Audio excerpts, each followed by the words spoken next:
బిర్యానీ, సమోసా, గులాబ్ జామున్, జిలేబీ, రాజ్మా, ఇడ్లీ, దాల్ చావల్, పన్నీర్, ఆఖరికి కొంచెం stress relief కోసం తాగే ఛాయ్, ఫిల్టర్ కాఫీ కూడా మన ఇండియాకి చెందినవి కాదు.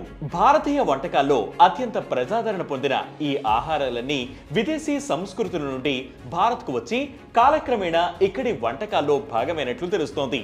హైదరాబాద్ కి బ్రాండ్ ఇమేజ్ తెచ్చిన బిర్యానీ కూడా మనది కాదు, అది కూడా వేరే దేశం నుంచి వచ్చిన వంటకమే.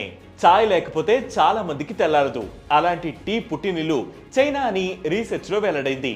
చైనా చక్రవర్తుల సమాధుల్లో అత్యంత పురాతనమైన టీ పొడి ఆనవాళ్లు లభించడంతో టీ చైనా నుంచి వచ్చిందేనని చెబుతున్నారు. అక్కడి నుంచి సిల్క్ రూట్ ద్వారా భారత్లోకి తేయాకు సాగు వచ్చింది. సమోసా భారతీయ స్నాక్ కాదని, గులాబ్ జామున్ కూడా కొన్ని శతాబ్దాల క్రితం భారత్లో లేదని ఆశ్చర్యకరమైన విషయాలు తాజా రీసెర్చ్ లో వెల్లడయ్యాయి.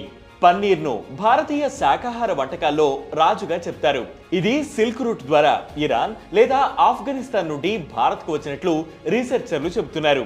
పర్షియన్ పదం పన్నీర్ నుండి పన్నీర్ వచ్చిందని, పశ్చిమ ఆసియాలో పైనీర్ అనే చీజ్ రకం ఉందని తెలిపారు. సమోసాను తొలిసారి పర్షియన్లు తయారు చేశారు. అయితే వాళ్ళు మటన్ కీమాను వాడగా మన వాళ్ళు ఆలు, చీజ్, పచ్చి బఠానీ, మసాలాలు వాడి ఇండియన్ టచ్ ఇచ్చారు.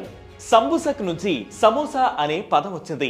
ఇక గులాబ్ జామున్ విషయానికి వస్తే పర్షియా మధ్యధార ప్రాంతాల నుండి టర్కిష్ పాలకుల ద్వారా భారత్కు చేరిందని ఒక కథనం చెబుతోంది. మరో కథనం ప్రకారం ఇది మొఘల్ రాజుల కాలంలో ఇది భారత్లో రూపొందినప్పటికీ పర్షియన్ ప్రభావం కలిగి ఉందని తెలుస్తోంది. జిలేబీ కూడా మిడిల్ ఈస్ట్ నుంచి వచ్చిందే. పర్షియన్ అరబిక్ వర్డ్ జిలాబియా నుంచి జిలేబీ అని వర్డ్ వచ్చినట్లు చెప్తారు. North Africa, Europe, middle east దేశాల్లో ఈ డిష్ చాలా ఫేమస్.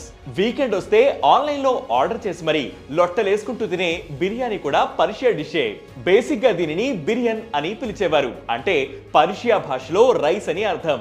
అయితే అక్కడ బిర్యానీకి మన బిర్యానీకి కొంచెం తేడా ఉంటుంది.